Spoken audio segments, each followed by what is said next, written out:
నమస్కారం ఘంటారావానికి స్వాగతం. ముందుగా ప్రధానాంశాలు. ఫోన్ ట్యాపింగ్ కేసులో కేటీఆర్కు సిట్ ప్రశ్నల వర్షం. రాధాకిషన్ రావుతో కలిపి విచారిస్తున్న అధికారులు.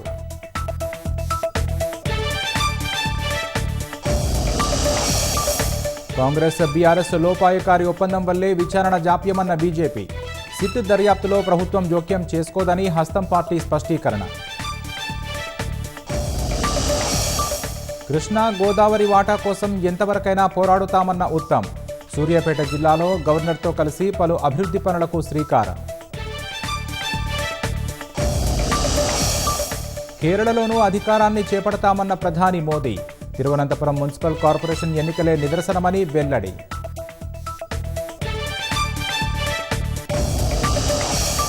వినాశకర మంచు తుపాను భయంతో వణికిపోతున్న అమెరికన్లు. 19 రాష్ట్రాల్లో పంజా విసురుతుందని నేషనల్ వెదర్ సర్వీసెస్ హెచ్చరిక.